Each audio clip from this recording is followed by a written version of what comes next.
So that means I'll be talking about the solutions also. We all celebrated on June 5th, World Environment Day. The theme of the current year, the World Environment Day is on the land restoration, then stopping desertification, and having the drought resilient system. When I talk about land restoration, you see that throughout the country and probably throughout the globe, in the name of development, we think that development can happen only with the destruction of the environment. So that is where then we realize the problem of changes in climate, and now we realize that we need to restore this degraded landscape if we have to provide a better environment to our children. My agenda of science is to ensure clean water, air and environment for our children.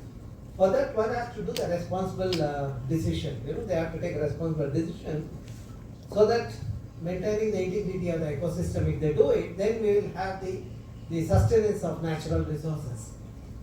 Now you might wonder how I teach my students at IISC. I always take an example of the ecosystem to teach even a complex subjects like thermodynamic principle. When you look at this food chain, you will see the food is transferred from one level to the other level. Producer is producing the food. When we talk about producer producing the food, there is a carbon sequestration is happening. So Vijayalakshmi Madam was talking about how to quantify the carbon. That is where the plants are doing a good job of taking carbon dioxide from the atmosphere, and it gives us oxygen, and also it stores part of the carbon in the bark, etc., in the form of glucose, etc. We quantify that. Why do we quantify that? If we quantify, we can also get the carbon credits. Okay. Then when you look at this carefully, there is an energy and material transfer happen from one level to the other level. Then whatever is left in the system get converted into elemental form by bacteria and fungi. See, my students develop the technology on treating the waste, water or solid waste. What is the principle behind it? We just optimize the functioning of bacteria and fungi to develop the technology. Phytoremediation, in fact, I have got highest citation for the remediation work, okay? Now, when you look at that carefully, you see that there is no waste in the nature. Everything is getting synthesized and processed. Then where do you see waste? I strongly feel you see waste where waste people are there. Where are these waste people? You go to any layout. If you see heaps of waste, you can say that you can just give them the certificate saying that bunch of waste fellows are there in the system. But today when I entered this campus, I got the feeling of small IISC here. The greenery, water body, and more importantly, friendly human beings. When I go to the industries, I take classes in some of this one, but I have seen that human beings have lost their humanity there. They have become machines. The moment you get into the thing, they scan, then they tag you and they push you inside. We were also hesitant to move in the campus. One of my students slowly asked me, can I take photograph? Vijay immediately heard, he said, there's no restriction. If you want to shine, it can happen only in the free world. It cannot happen in the restricted system. I believe in good science. Science in IISc happens, that's because of the academic freedom we enjoy. We have no bosses to question us. What I do today, and if I change the whole thing tomorrow, nobody comes and asks me why you change it, as long as I show some progress in that. Then I spend the money. Okay? Now let me take you to the biodiversity aspect of the earth. I'm sure you all know we have only one earth. Let us see how many species of plants and animals are there on the earth. That's where you should also look at our scriptures. Kind of knowledge you can get from the scripture, probably the modern literature also you do not get. For example, Rigveda talks about having 8 to 12 million species of the plants, animals and microorganisms. Whereas in science we have estimated about 1.3 million species. Out of 1.3 million species, we know the medicinal properties are biochemical composition of about 10 or 15% of the total. That means still lot more to be done, but only few students are getting into the science. There are gaps in that. And of course, some of us are working toward to bring more and more youngsters to the science. Now, why do we need diversity? You know, when you have diversity, you have different kind of food. When you have different kind of food, you have different medicines. That means you are immune to diseases. So that's why people who take the diverse food are always healthy. And they are calm. Whereas the people who take one kind of the item, you see they are always aggressive or short-tempered or that kind of problems you see that, okay? Now, I am from Western Ghats. You asked me from where you are from. So I didn't reveal it. My home is from Kerala to Gujarat. Unlike you all, you stay in an apartment of 2 bedroom or 3 bedroom. I own entire Western Ghats. And I have been working towards the conservation of the Western Ghats. So, now when you look at the Western Ghats, you know, it constitutes only the 5% of India's geographical area. And Western Ghats has 100 plus rivers which are perennial. Because of the perennial rivers, we have the food security in the peninsular India.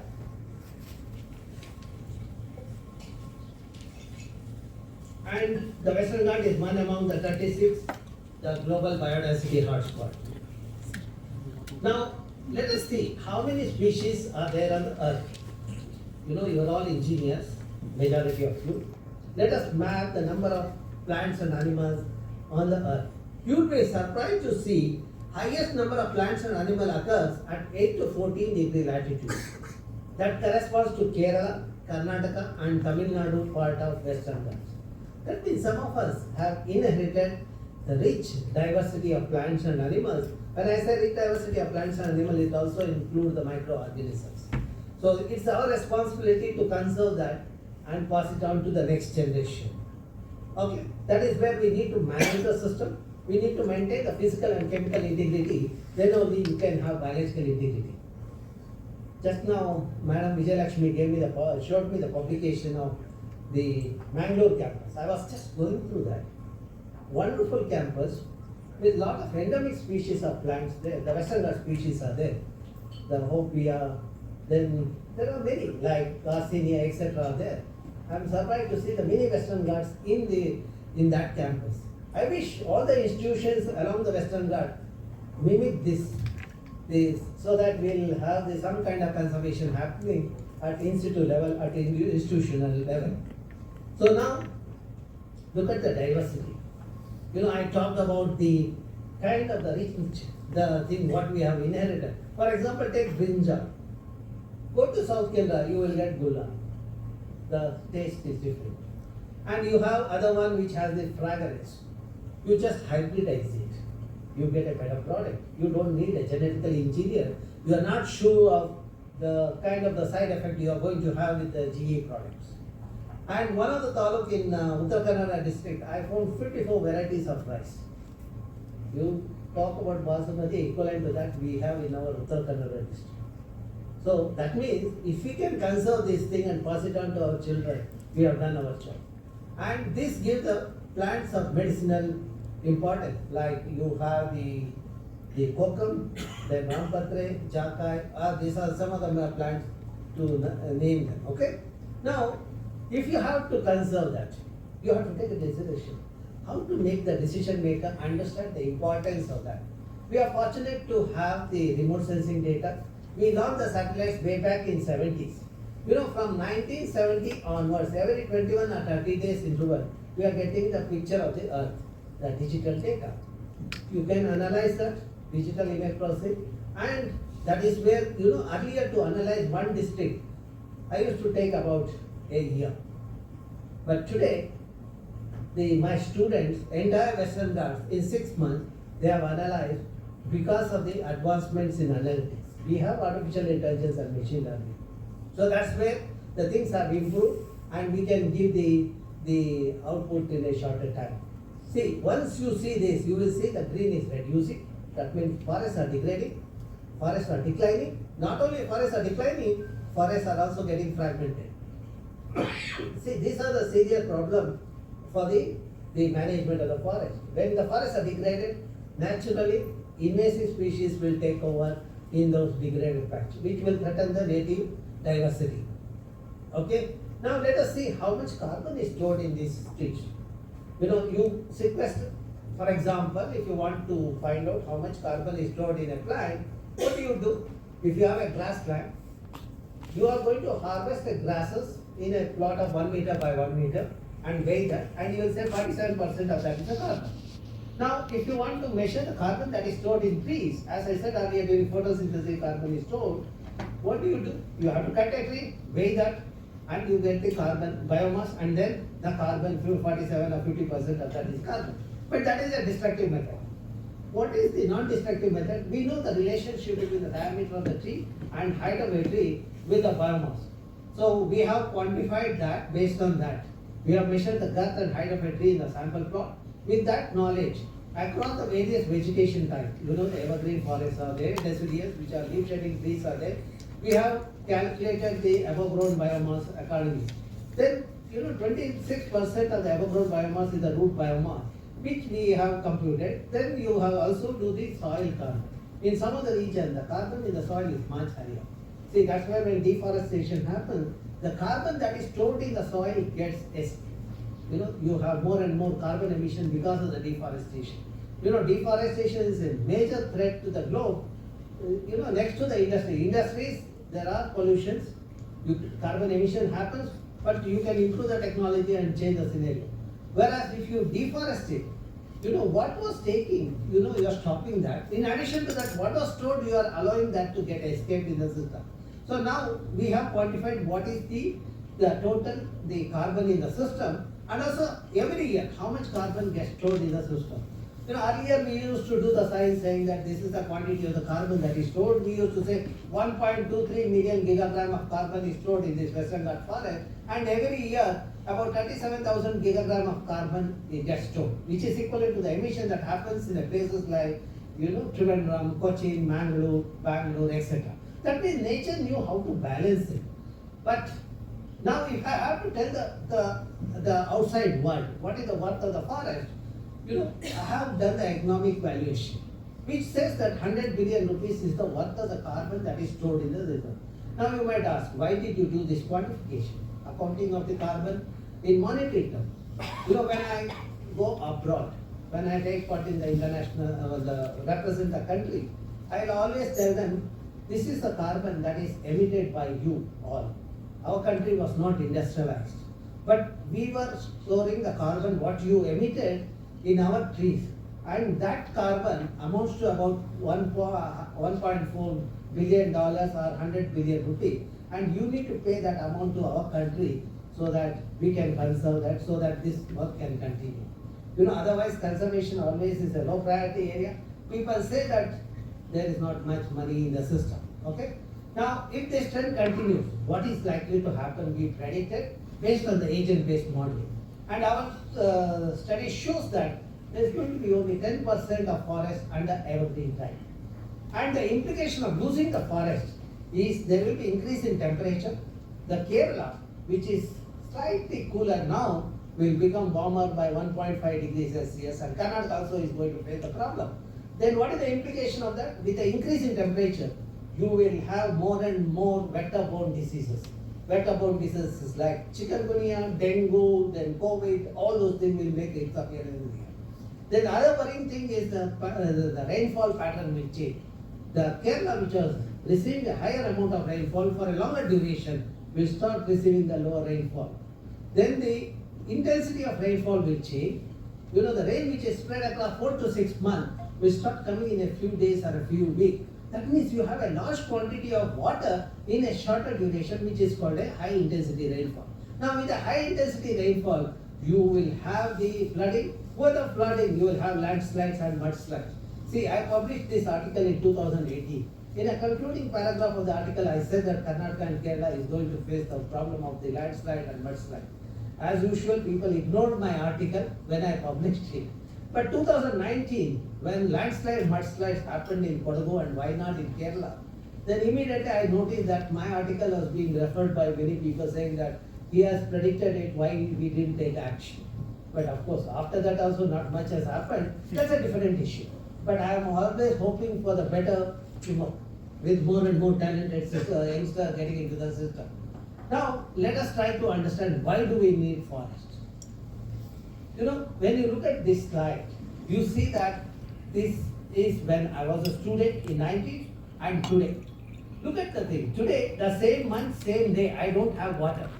What could be the reason? It could be because of absence of vegetation cover, which means as the land is covered with the vegetation, therefore their ecosystem functions are also different. What are the ecosystem functions? You have the hydrological cycle, biogeochemical cycling, etc. are the ecosystem functions. Now let us try to understand this better. I'll take you to a river basin in Western Ghats. Let us go to Shravati River Basin. It originates at Ambutirtha, traverses 128 kilometers, joins the ocean at Honavar in Uttar Kannada district. Now the length of the river is 128 kilometers. In this river, way back in 65 we constructed a dam. With the construction of the dam, what we did is there were 179 villages were getting submerged. Those villages were forcefully evicted and they were put in a drier belt.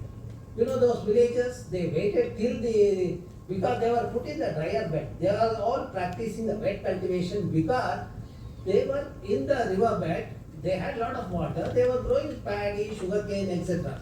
But they were put in a drier bed like Bhadravati, etc., where there was no water. The farmers couldn't survive. What did they do? They just, after the construction of the reservoir, they just came back and they converted forest land into agricultural land, which in turn became a barren area or a degraded land. Now, one part of the region has a lush green forest, evergreen forest, other side a degraded land. You might ask, so what? People have got the water and the land and the food. But look at the implication of that. Let us try to understand through the data.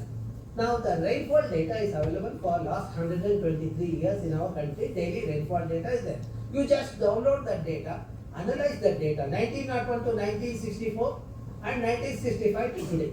Why 1964? Because we commissioned the dam in 1964-65.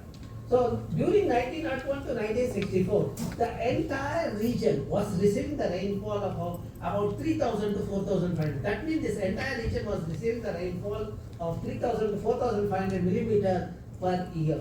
Whereas from 1965 onward, you will see this region continues to receive the rainfall of 3,000 to 4,500, while this region, where we saw the degradation of forest, rainfall has come down to 1,700 to 1,900 millimeter. This region is a rain catching region, and this region receives the orographic precipitation. There is no change in rainfall. The entire region earlier was receiving 3,000 to 4,500, but now this portion where the degradations happened, it has become 1,700 to 1,900 millimeters. To understand this better, we did the analysis, the sub-basin level. Each tributary, we delineated the sub-basin. We looked at what is the forest cover and the rainfall. When we did that analysis, you see on the western side, see this is the western side and this is eastern side. Western side, you see the dark green vegetation cover, while the eastern side, you see that orange or the maroon color, which is agricultural land or a degraded land. Now, each of these sub-basin, when you look at, on the western side, you see that forest cover is the 65%, rainfall is 4,800, or forest cover is 60%, rainfall is 4,400, while on the eastern side, forest cover is 30%, rainfall is 1,776. This shows there is a linkage between the forest and rainfall. You see that this Western Ghats forms the chain of hill on the western part of India. Now the cloud that is formed, are stopped by this forest, and because of that you see the precipitation happening in the region. Now, if you remove the forest, what will happen to the cloud? It will go elsewhere. That is what is happening in some part. Now, another part we did is, you might be getting the rain. How long the water would be there in your well, or in a lake, or a water body, that decides your fate. To understand that, what we did is, we put the sensors in the underlying layer. We put the sensor at the various depth to find out how much water get infiltrated when it rains and the store at the groundwater zone, water zone. We selected a representative catchment. Catchment dominated by native forest, the catchment dominated by urban area, catchment dominated by monoculture plantation, etc. We monitored that for 36 months to take into account seasonal variability and also year-to-year variability. That's why 36 months analysis was done. Based on that, we graded the streams as A, B, C, D. A are the stream which carry water 12 months. Okay, B are the one 8 months, C are the one 6 months, and D are the one 4 months. Now you see that in this river basin, where do A, B, C, D kind of streams occur, or the water bodies occur? A type of water body occurs when the catchment is dominated by native species forest more than 60%. That's where, if you want water, you need to maintain the forest cover of native species. When we convert that forest into monoculture plantation of acacia, eucalyptus, rubber, etc., we lose the water for 4 to 6 months. That means the water body will have water for 6 to 8 months. Then when we degrade the catchment with a forest cover less than 30%, we have water only during the monsoon, that is 4 months. So now you understood the quantity of rainfall and also the quantum of water available in the region. Now to summarize what I said so far, this is the region where you get 12 months water. And green are the one 8 months, yellow are 6 months, blue is 4 months. Just overlay the vegetation cover. You see wherever continuous forests of native species are there, you have 12 months water. Wherever forests are fragmented, depending on the extent of fragmentation, you have 8 to 6 months of water availability. Wherever forests are less than 30% cover, you have only 4 months of water. Now, how much water get infiltrated? We quantified that. It shows that wherever forests are there, about 60 to 65% of rainfall get infiltrated, and that is the water that get deposited in the underlying layer. And wherever forests are degraded, only 28% of the rainfall get infiltrated. And we also looked at the society's demand. See, water available is required for the society for agriculture, horticulture, then livestock rearing, fish, etc. Look at the demand curve. In this region where forests are there, demand for water is higher, but there is a sufficient water is there. Whereas here, in the name of development, people degraded the forest. You see the demand for water is there, but there is no sufficient water. Now, what is the developmental path we need to have? We need to maintain the forest, then only we can have water. Now you might ask, what is the use of the forest to the local people? We did what is the kind of revenue people get? See, the farmers in this region where 12 months water is available, they grow multiple crop or a cash crop. Since they grow multiple crop or a cash crop, they earn 1,54,000 rupees per acre per year. Whereas here, where forests are degraded, they get water only for 4 to 6 months, they grow only one crop. Their earning is only 32,000 rupees per acre per year. Now you see 32,000 versus 1,54,000.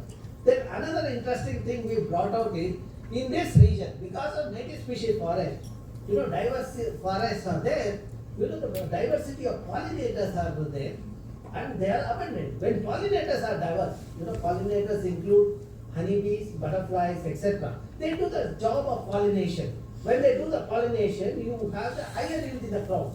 Now, when you look at the yield of the crop, for example, paddy, in this region, they get a yield of 14 to 18 quintal per acre. Whereas in this region, because the pollinators are less in number, the yield of the crop is about 6 to 8 quintal per acre. Now the government of India keeps telling that they want to double the income of the farmer. I always tell them, best thing is you just maintain the integrity of forest. Because of the forest, the farmers get water, they get 1,54,000 as against 32,000.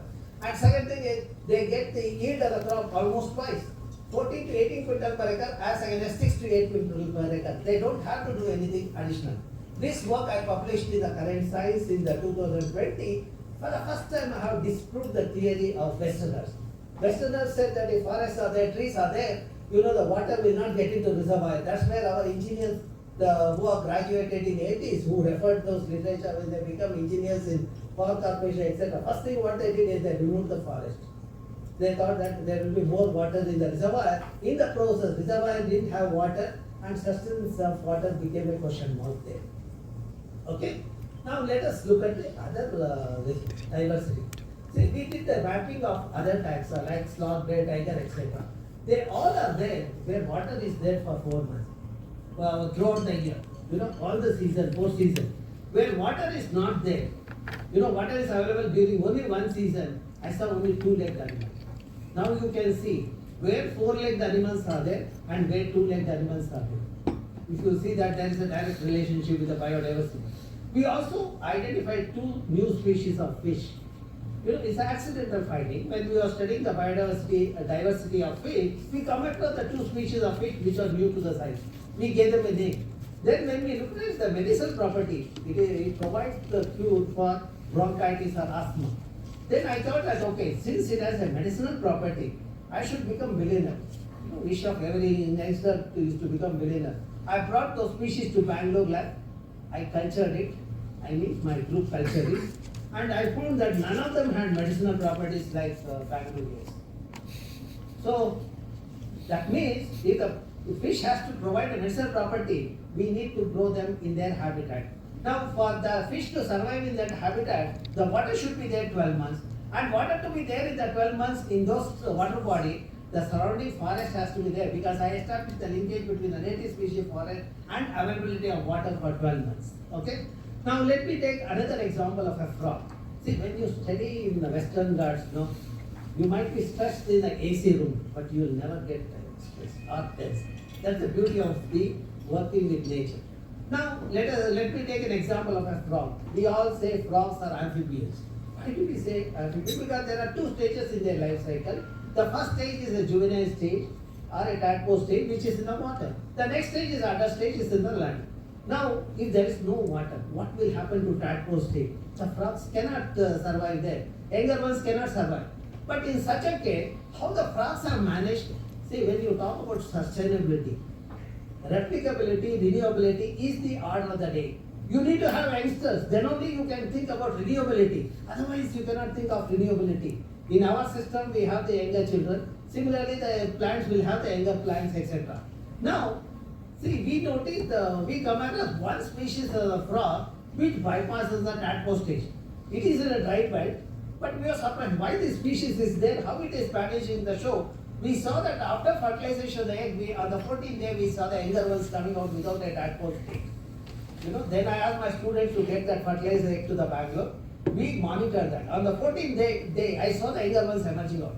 We published this again in current science. This is very important from an evolutionary point of view. And also it gives an idea. With the warming of the earth, with the global warming, changes in climate is certain. With changes in climate, we will not have water on the earth.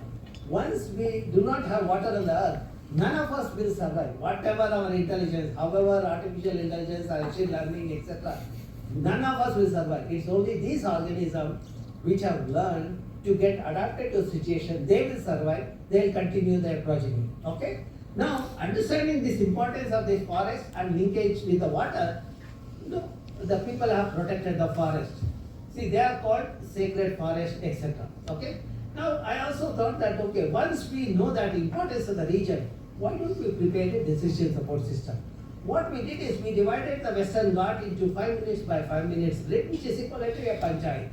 And we just, for each grade, we pull the data, forest cover, interior forest, what kind of flora and animals are there, what is the climatic pattern, the stream density, all those variables, we combine them, we assign the weight based on their relative state. Then once we aggregated all these variables per grade, we could group that grade based at 4 levels.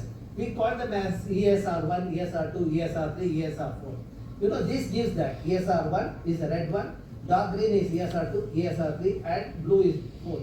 Now we also have compiled that at the village level. Then, since I am in the various committees in the government, I know what are the gaps in the system. I thought that just criticizing the system will not do, I should give the solution also. So that is where we developed the decision support system, which is called Western Ghat Spatial Decision Support System. When you look at this, you can choose the state level, district, or a taluk level. Let me see whether network works in this room. So if it works, I will demonstrate that. Okay? So,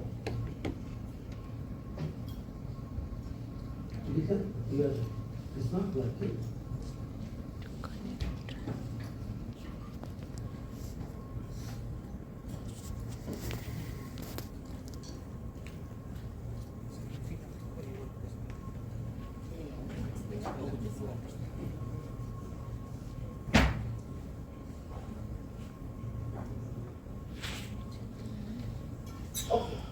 It looks like it takes the time. We are not having the net here. It is working, sir. Okay, it is connected now. Let me see.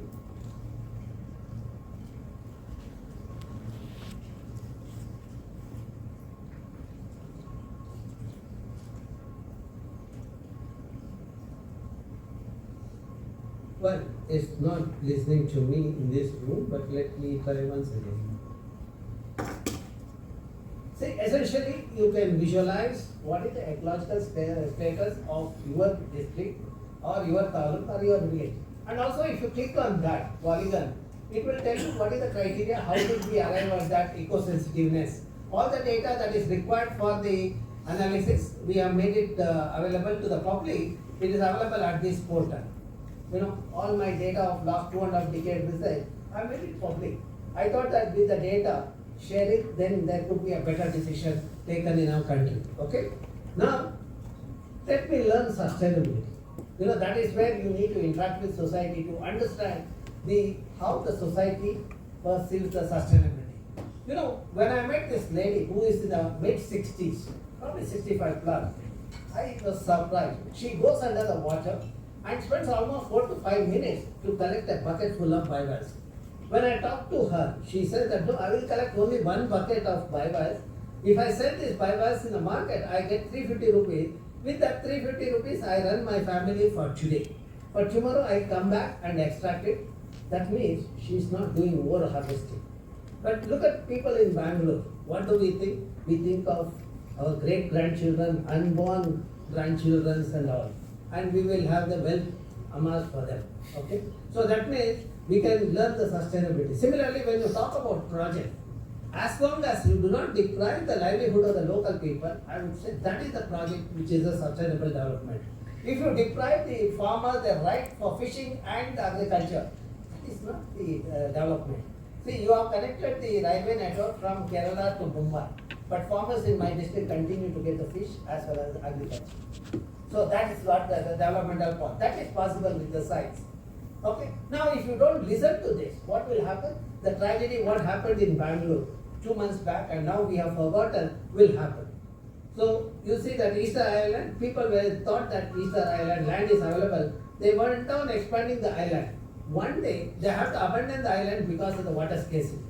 Or look at the history book. Last death of Vijayanagara kingdom failed because of the water crisis. That means water will decide our fate. Okay, that's what you see, that as I progress, I am bringing one aspect. Science, society, and culture are required for the conservation. Okay. Now let me also tell you, if you practice the healthy diet, you are also practicing the conservation. Okay, because why I have included that is because I have seen the people in Bangalore having unhealthy diet in the name of busy lifestyle, etc. My prescription is simple. If your food plate is diverse with the vegetables and the fruit, 5 varieties, and a bowl of pulses, you have the health. You might ask, what is the use of pulse? It helps in weight management. That means if you want to reduce your weight, the best way is to bring down the unwanted lipid in your body is to have pulses. Okay. Then it helps in optimal brain functioning. Since you are working in IT sector, your brain has to work. So the best way to make it work is through the nuts and pulses. Okay. Then it source of vitamins and minerals. Then it also aids in digestion, and also it controls diabetes and blood pressure. So you might ask, what is the proof? One of my colleagues, when he was the head of the institute, he had all those problems, blood pressure, diabetes, etc. But today he is about 74. After practicing this in his dinner plate, he neither have blood pressure nor the diabetes. That means this prescription will work. Now, if you practice this, I can also reduce the footprint, the water footprint. To grow a kg of pulses, I need only 200 liters of water. To grow a kg of millet, I require 150 liters of water. To grow a kg of rice, I need 3000 liters of water. Or to grow a kg of wheat, I need 5000 liters. And to grow a kg of sugar or sugar cane, you need about 12 to 15,000 liters of water. And more importantly, it also reduces the human-animal conflict. That means whichever the villagers are prone to the human wild animal problem, if you grow the pulse crop, you will not have the animals there. Because animals don't like this pulse crop. They will come only when you grow rice or the wheat, etc., sugarcane. So that means you can also practice this. That is called, when you practice this, You know, when you go to the Western Ghats and talk to the people, you know, the kind of purity in their heart and clarity in the mind, you know, you will be surprised from where they got the talent. You know, when I was quite young, when I was a student, one elderly man told me it's going to rain on June 5th. True to my age at that time, arrogance was there. I went to his village and waited June 5th. He said, 12 o'clock it will rain. I went in the morning, 8 o'clock, sat in his house. I wanted to disprove it. Believe it or not, 12 o'clock, it rained. That opened up my eyes, and that's where I changed my career, and I started talking to the people. You know, that's where I was benefited. If my name is there in the system today, I give a credit to all those villagers who made me to become what I am today. So that is where, you know, when you interact with the elderly people, even a youngster in that region, the kind of knowledge you get, you do not get in Bangalore. You can watch. You go to the villages and spend 1 week and come back, how refreshing energy you will have. That means you are in a healthy planet with a harmonious state of mind, body and spirit. That is the health, okay, holistic health. So when you have holistic health, you need to have this kind of environment surrounding you. You can see me within that, okay. So then, you know, understanding this kind of linkages between the forest and the water availability. Our elders protected a patch of forest, they named it as sacred forest, or TVRAMACHANDRA in Kannada, or Kanu or Kavu in Kerala, or Rai in the Goa. They knew that if the forests are there, they will have water in the well. That's why they thought that if they say it is a TVRAMACHANDRA, people will not destroy it. But today they didn't know that the Daityas have come on the land. They will even remove that forest and make it an idle land. So now now look at Lord Shiva. You are not see the Shiva bald head, no. As long as Shiva's head is covered with hair, he retains the water. And you have the water. To summarize what I said, we all have only one earth. As long as Mother Earth is covered with a green saree of native species, she retains the water for 12 months and gives us the water for 12 months. When we convert the native species saree into the synthetic saree of rubber or acacia cultivation, we will have 6 to 8 months of water. That means we lose 4 to 6 months of water. And if we degrade the catchment with a forest cover less than 30%, you will have water only during the monsoon with landslide, mudslide, etc. See, my prescription is science, society, culture and spirituality has to go hand in hand if you are talking about sustainability. Not just preparing a glossy report on sustainability, you should practice that. When the integration of all this, the domain happens, you will see sustenance of natural resources happening in the region. Okay, with that, let me bring you to the Bangalore. You know, my feeling with Bangalore is we have missed the water urbanism in the planning of the city. You might ask, what is this water urbanism? You know, the forest landscape has to be there if you want to see the water recharge happening to the groundwater zone. But we have converted landscape into paved surfaces. See, absence of urban spaces that allow for free flow and percolation of water and air is essential to the survival of the region. So that we have missed. Because of that, we have the groundwater crisis. Now let us look at how much water Bangalore requires. Bangalore requires about 18 TMC of water, and 55% of the water comes from the Kaveri river and 45% from the groundwater. Okay, that is the thing. Now what is the problem? Because of the changes in climate, Kaveri, 39 taluks of 40 taluks in Kaveri basin are under drought. Okay, and groundwater depletion is happening in Bangalore because of the overexploitation and also lack of groundwater recharge. We are not allowing the groundwater to recharge. See, every person thinks littering of leaf in Bangalore is a nuisance.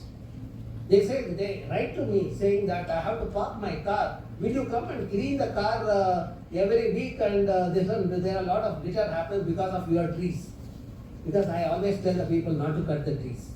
So now let's look at the Kaveri basin. What has happened? See, using remote sensing data, we looked at what is the vegetation cover in 1965 to today. You see, 33% was the forest cover in Kaveri basin. Today it's 18%.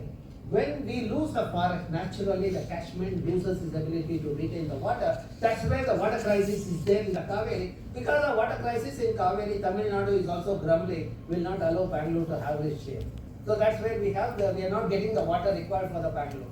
Okay, then let us look at the Bangalore of today. Bangalore of today is 740 square kilometer. In the 740 square kilometer, way back in 1500, 1500 or 1800, we had the 1452 water bodies and about 80% green cover. Because of that, temperature in the city during May month was 14 to 16 degrees Celsius. And for few days in December, the temperature was 0 degrees Celsius.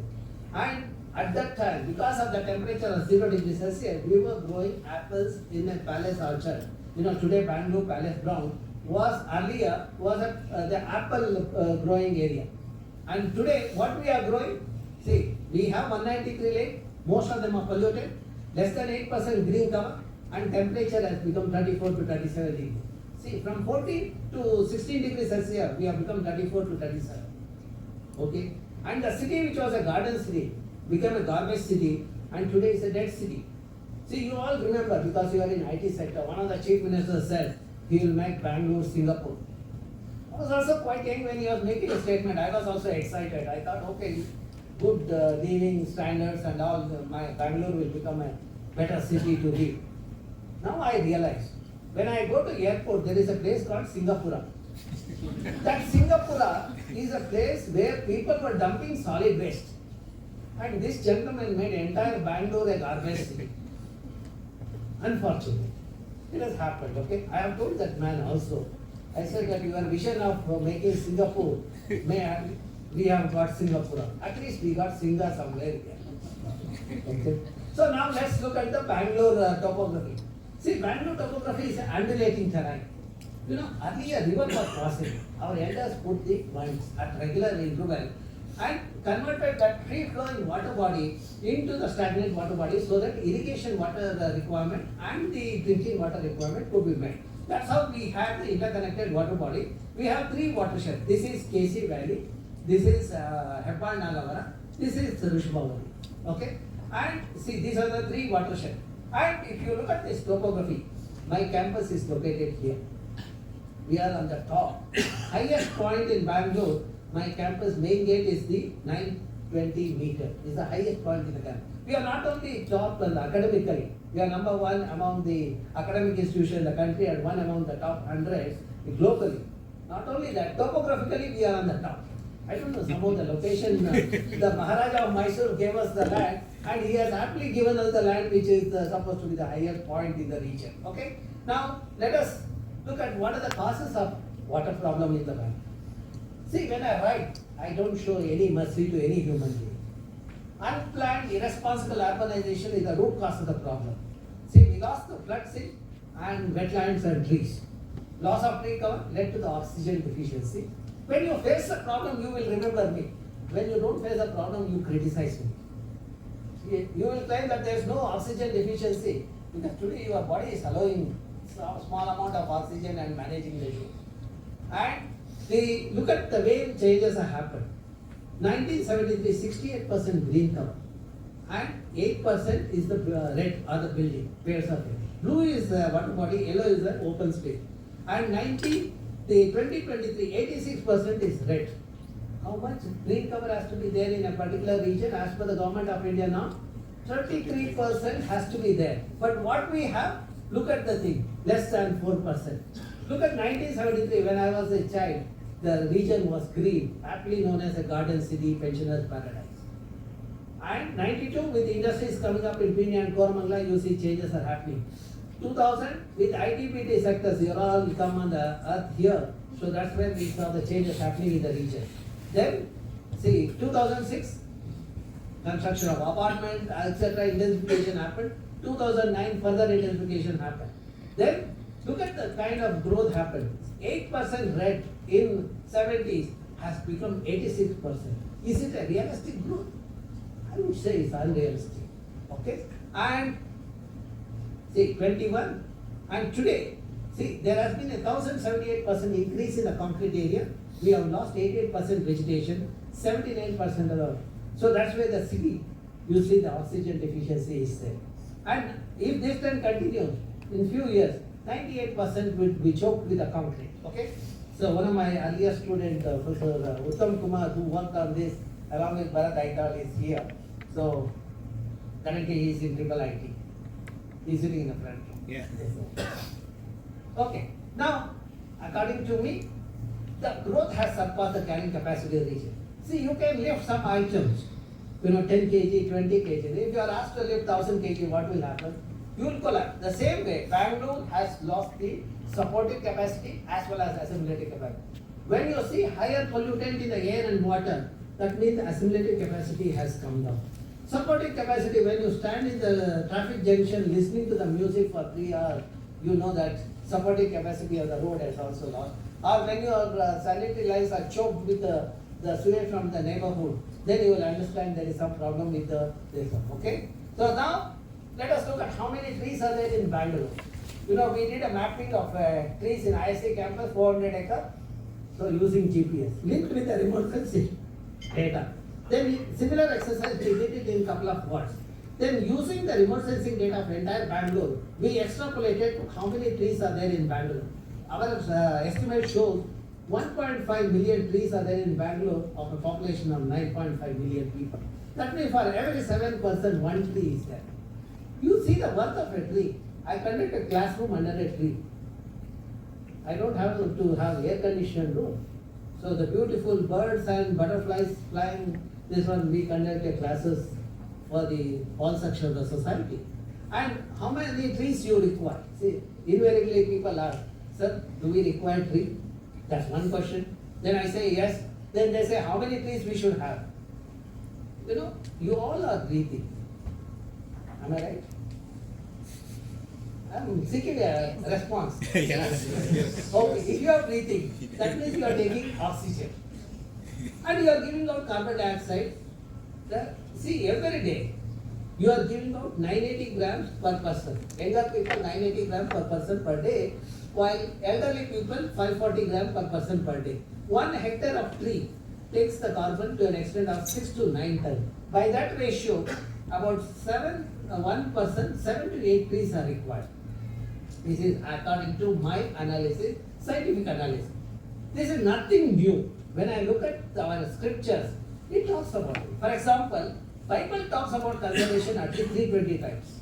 And when I look at Quran talks about imminent war if you pollute the water body. That's where in a good dargah, there are well.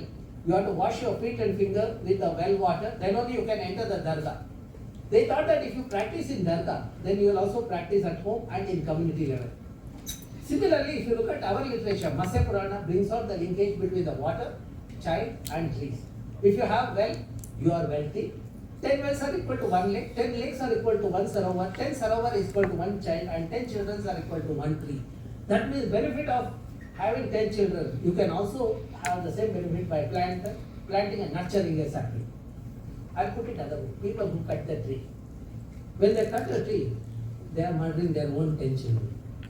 See, when I write article like this, then people understand you might ask, has it worked? It has worked. One of the forest officers landed in my office some time back with my article in one of the local times. And he came to me, I saw tears in his eyes. I asked him, sir, what happened? Is it my room is so bad or am I too weird? Then he said, no, your room is good, but you are the bad fellow. Then he said, why are you making this statement? He said, you have called me a murderer. Then I understood my medicine as well. I said, sir, I don't write article making any individual remark. You must have misunderstood. Then he said, your article says, a person who cut a tree is murdering 10 children, their own 10 children. Now I have to remove 179 trees on Jai Mahal Road. That means, when I remove those trees, tomorrow you will write another article saying that I have murdered 1,790 children. If I don't remove it, then I will lose the job. Now give me the social. I said nearby there is a vacant land. Why don't we talk to the vacant land people and then that's a government land and plant at least in 2 hectares area native sapling and publicize it. When we started doing it, Bangalore started appreciating. See, that is the development we require. I am not against the development, but I am against the skewed development, taking only one part at a time. Okay. Now, the lakes in Bangalore, Vijay was very keen, I talk on wetland. Now I have come to the lakes. This is in 1973 and 2023. If you look at the slide, and look at where all the lakes, the red color.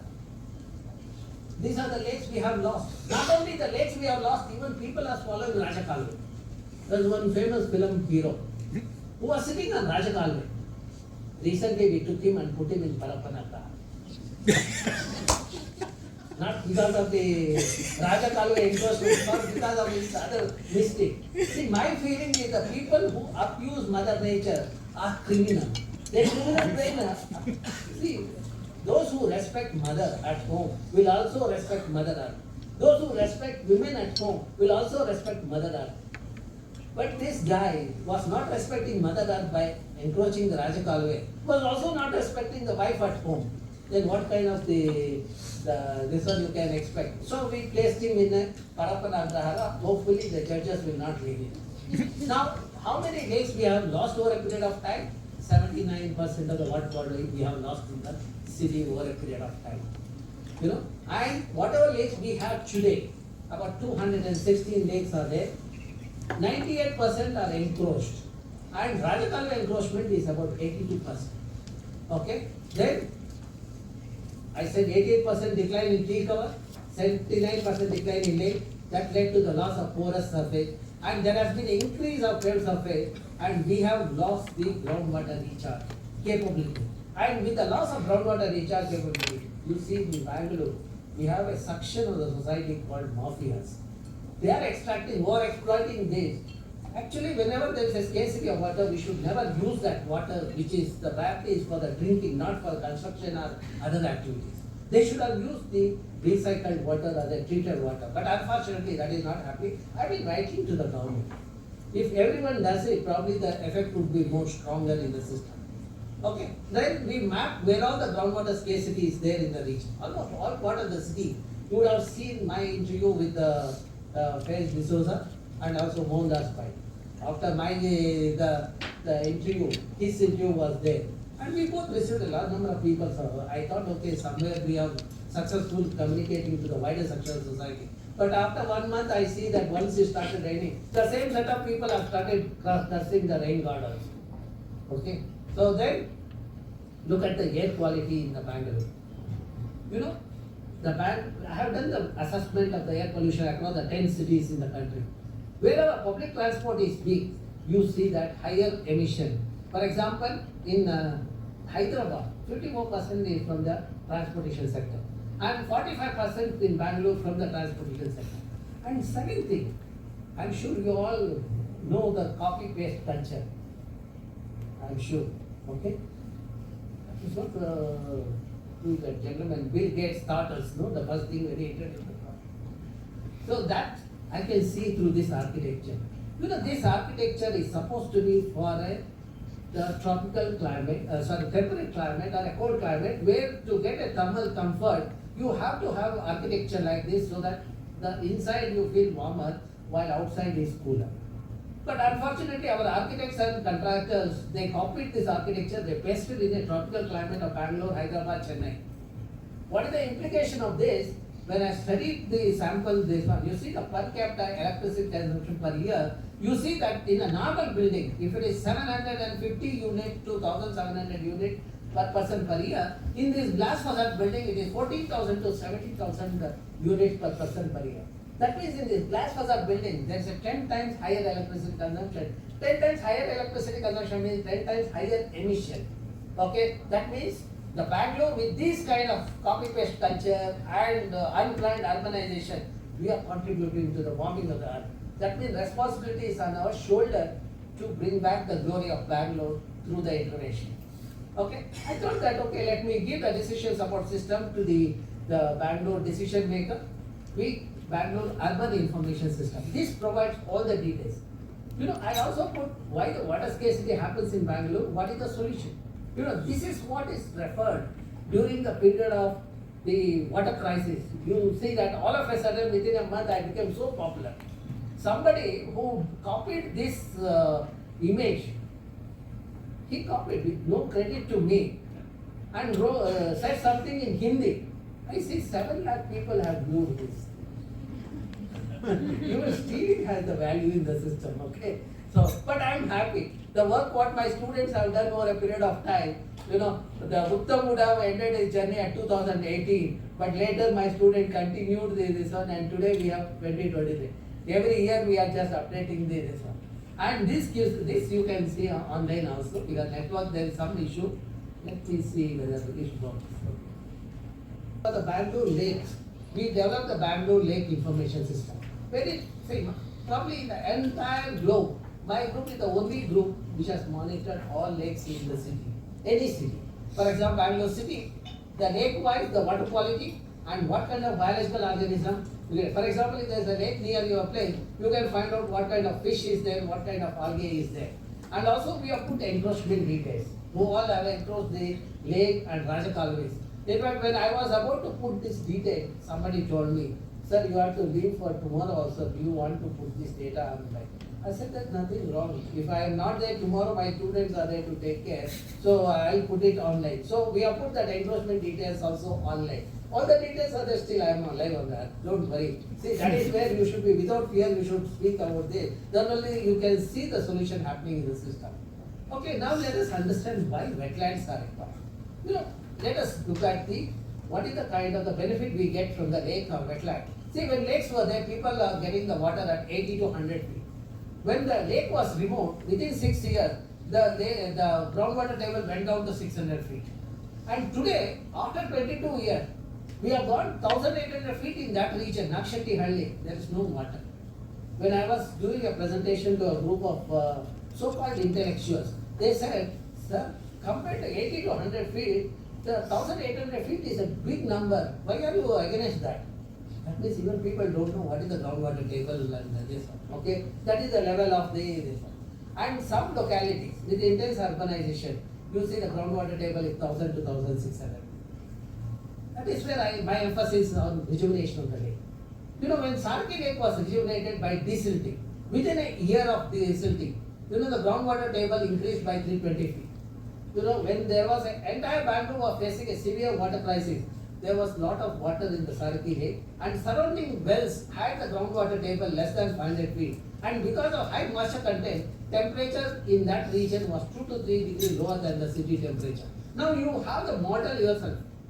See, you all work in IT sector. Probably you should adopt one lake near your house and see this kind of thing happen. See, we need only catalyst. Money will flow. Don't say that I am not rich. How can I do the lake rejuvenation? If you have a will, it will work. Okay. So then let me show you what is the worth of the lake. What kind of goods and service people get. See, the lake is not polluted. Rationally lake. The worth of the lake is 10,500 rupees per day per hectare. One of the highly productive ecosystem in the form of fish, fodder, etc. When we pollute the lake, the worth of the lake comes down to 20 rupees per day per hectare. Who are the people who depend on the lake? Fishermen, washerwomen, the farmers, etc. And who are the people who pollute the lake? People like us. We do not even know how to treat our sewage. We just send it to the lake. Okay? Then let us look at the linkages with the surrounding environment. See, when lakes and vegetation cover was there, 21 degrees was the temperature. In 2000, it became 24 degrees. And 2010, 28 degrees. And today, 36 to 39 degrees Celsius. And if you go from the center of the city, wherever lakes are there or vegetation is there, you see the temperature is 2 degrees lower. This is the work Dr. Uttam did as a part of his doctoral work. So, and even my campus, you see the temperature is 2 degrees lower. See, because of the vegetation cover. We have a 60% vegetation cover, and because of that vegetation cover and good climate, we do a good science. Okay? And when the lakes are removed, naturally the area is prone to the flooding. As you see, every year, every day, the last week you saw the flooding happening in almost all parts of the city. And see, these are the lakes are interconnected. When you remove the lake, you will see the flooding happening in the region. And you can see the Rajakalways, how they are fragmented. Earlier they were continuous street, but now it's all fragmented. So, and another thing, whenever flooding happens, the chief minister releases 1,000 to 1,500 crores. I don't know how he comes at that, but every chief minister does it. But in the name of flood mitigation, our BBMP engineers come with the remodeling of the drain. See, what they are supposed to do is to desal the lake, but they don't do that. They say the remodeling the drain. What is the purpose of remodeling? Every kilometer of remodeling, 8 crore is spent. What do they do with the remodeling? They concretize the bed of the Rajakalu. It is against the hydrological principle. As per the hydrological principle, the drain has to be porous and groundwater recharge should happen. But these fellows are putting the concrete. Not only that, you know the drain which are about 80 meters, they reduce it to 20 meters. They have understanding with the builders in the vicinity, the exchange of money also happens. For example, between Belandur and Agara Lake, the drain was 80 meters. Today you go and see 18.5 meters. Then further bad luck, after doing that, next rain, there was a heavy flood at Gormangla. Then Gormangla residents approached me. I prepared a document saying that what is the problem. Then Gormangla people went to the Supreme Court and all those things happened. Court said you have to solve the problem within 6 months. Immediately what BBMP engineer did, they put one more drain parallel to the earlier. See now, look at earlier concretization they got per kilometer 8 crore. Then they made additional money with the builders in the immediate vicinity by narrowing the drain, and then additionally making drain again they got the additional. So that way, pilferage is not 40% in our country. It is 120 or 200%. Okay? It will continue as long as we are all passive in the system. Okay. Now, let me give the glory of Bangalore. See, when we see the lake, we dump the solid waste. We enclose the lake and we have the Lakeview apartment. And we prefer to stay in Lakeview apartment. And we want to send the sewage generated in our house directly to the lake. So, and you see the lake, Belandur Lake, which was like this in 90s, we have enriched the nutrient, and today is a profuse growth of macrophytes happen. You know, when the profuse growth of macrophyte happens, sunlight will not penetrate. When there is no sunlight, you not see algae. Since algae is not there, the fish population will not be there. That is where worth of the lake come down from 10,500 rupees per day per hectare to the 20 rupees per day per hectare. And these are the things, you know, the frothing land, fire. I don't know what is this. This has become a selfie point for the youngsters from Delhi and all, they come and take selfies. That also shows how poor, environmentally illiterate the residents in the city. And what is the solution for the frothing? I said that we need to treat the sewage because the phosphorus detergent is the root cause of the frothing. That's what my report to the government said. But what the government did, they put the barricade. I got agitated. I wrote an article saying that this is an ad hoc decision, it will not solve the problem. BDA chief called me and he said, sir, you are always a critic. We have accepted your criticism, but we have solved the problem, he said. Then I wrote saying that your problem solution is for 4 days, but I want a sustainable solution. But as I predicted, on the 4th day it crossed over. All the media said, TVR statement has come true. But what is there? I didn't do it. It's a science are there. This is simple, children would have said that. Okay? And unfortunately, this will continue in our system as long as we keep quiet in the system. That is where the World Environment Day makes everybody to think of the mother environment. Okay? So, now, if you don't worry about it, then you see how it will affect you. You know, when the lakes are polluted, I did the quantification of pollutant in the fish. And also the lake water is used for growing the vegetable. People grow vegetable like purina, spinach, radish, etc. I collected all those samples and also the fish. Then when I analyzed that, all the samples had heavy metal. You know, heavy metal in your food plate is going to create a disaster, which is happening in Bangalore. Bangalore is number 1 as far as cancer is concerned. Kidney failure, which was 1 in 1 lakh about 12 years back, today is 1 in 5,000. Now you might ask, who are the people getting affected? Come with me in Vattur, I will show you. In one KK high school, LKG girl child had lost kidney. In the same school, when principal took me to the 8th standard, the 2 girl children had lost both the kidneys. And he wanted me to visit other classes. I said, no, I don't want. This is enough for my lifetime, myself. Then after 6 months, when I visited the same school, I asked the principal, I want to meet that girl and talk to her and see whether we can help her out. Then he said, she is no more.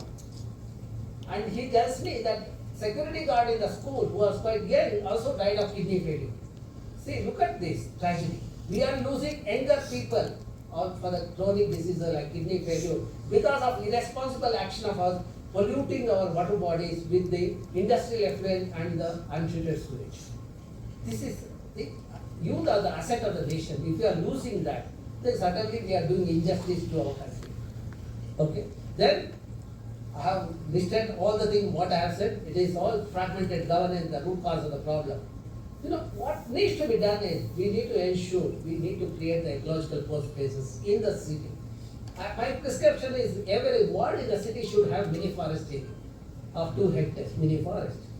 So wherever there are 193 lakes or 260 lakes are there in the city, 198 wards.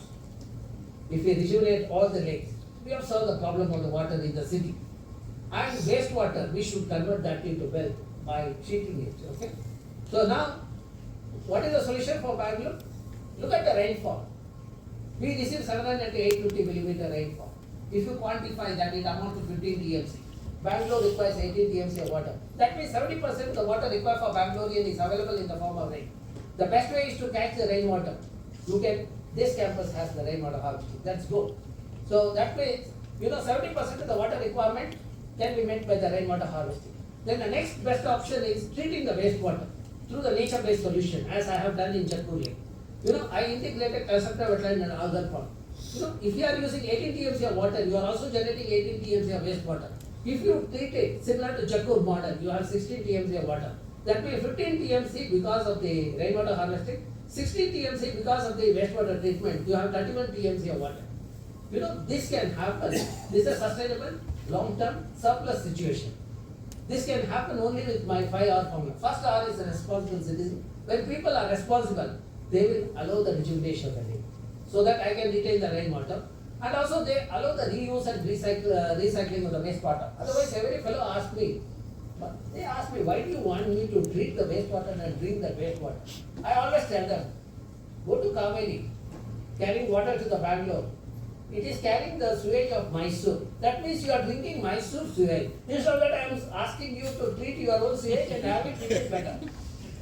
See, that is what is required, okay? So that is a sustainable this one, okay? Now I am at the last part of my talk. Another 5 minutes I will wind up. What are the solutions? How science can lead the society? See, one is wastewater treatment through the nature-based solution. I have done it, successful model. Then create water bodies. I am sure Infosys should be able to do that. Mini forest in each ward. Okay. And the next weapon which I am using is sensitize the youth, make them learn about these concepts, and they become sensible youth will be responsible. Once they are responsible, they take optimal decisions. Okay, that is what my medicine or prescription for sustainable development. Now, what did I do in Jatpur Lake? See, 2005, my study shows Jatpur Lake, surrounding there were 25 wells were there. All of them had nitrate. Nitrate has got into borewell because people are letting untreated sewage into the lake containing nitrogen. So now, what I did is I pushed the government to rejuvenate the lake. I was made a member of the committee. Yellappa Reddy was the chairman. At the time, government said we will use the money which was sufficient to have secondary treatment plants. That means it will remove only chemical ion. My problem is because of the nitrate. That means I should have tertiary treatment to remove the nutrient like N and P, which is not happening with the secondary treatment plant. Then what I did is I integrated constructive wetland and algal pond. And for the last 10 years, my students have monitored this lake. And this is one of the highly successful model which has been functional in the country or in the globe. This report gives the details of that. It removes 85 to 90% the removal of nutrient. Today, surrounding Jatpur Lake, there are 300 wells are there. None of the wells have nitrate. I have the satisfaction of giving clean water at least to those 300 well users through my sites.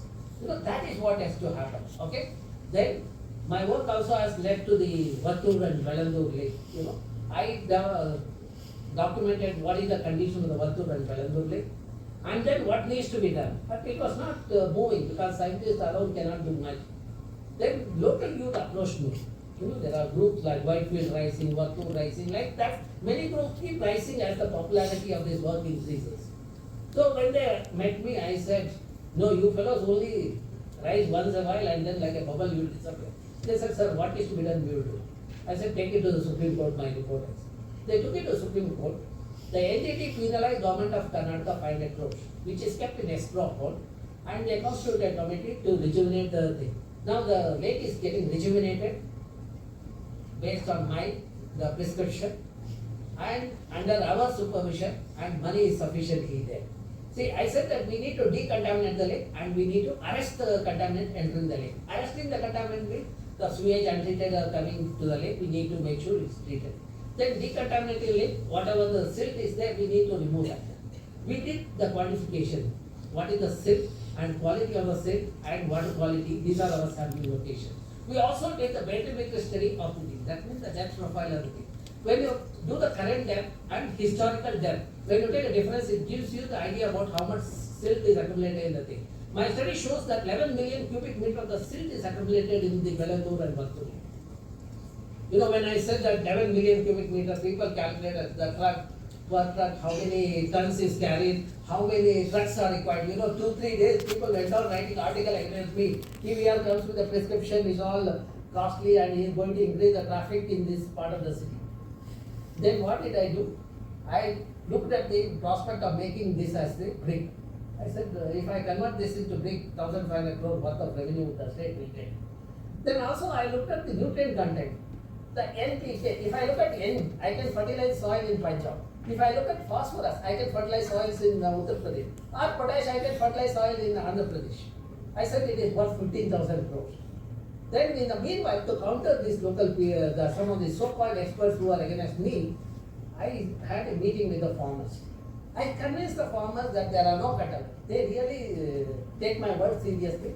And when I showed that there are no contaminants, they agreed to take the silt. We supplied the silt to the 400 acres farmers who are agreed. You know, as a member of the committee, I visit the place very often. When I visited that lake and the surrounding area, when I met the farmers gave a royal welcome to me with this kind of the vegetable. Each farmer tells me they got 1.5 lakh additional revenue because of use of silt which had nutrients. You know, because of this nutrient-rich silt, they were not using the fertilizer.